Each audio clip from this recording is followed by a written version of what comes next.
అందరికీ నమస్కారం అండి. ముందుగా మన యూట్యూబ్ ఛానల్‌కు స్వాగతం. దీపావళి పర్వదినాలలో రెండవ రోజు నరక చతుర్దశి. తెలుగు పంచాంగం ప్రకారం ఆశ్వయుజ బహుళ చతుర్దశి తిథి 2025వ సంవత్సరంలో అక్టోబర్ 19న ఆదివారం నాడు మధ్యాహ్నం 1:51 నుండి ప్రారంభమవుతుంది.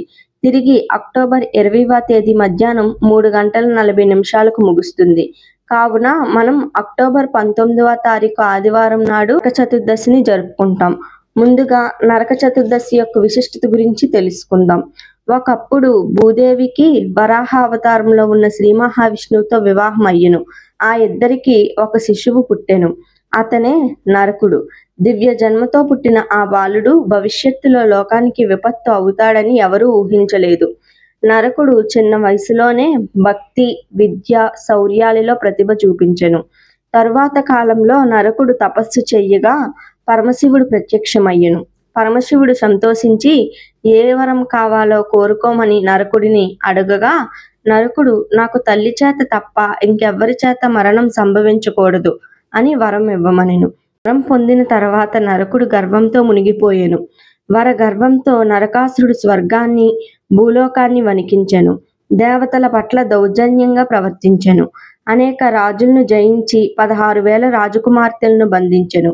ఆ రాజకుమార్తెలను బలవంతంగా వివాహం చేసుకోవాలననుకొనెను. భయంతో దేవతలు శ్రీకృష్ణుని వద్దకు చేరారు. ఇంద్రుడు నమస్కరించి, ప్రభూ, నరకాసురుడు మాకు పీడ కలిగిస్తున్నాడు. ఆ దుష్టుని నుండి మాకు విముక్తి ఇవ్వండి అని అడిగెను.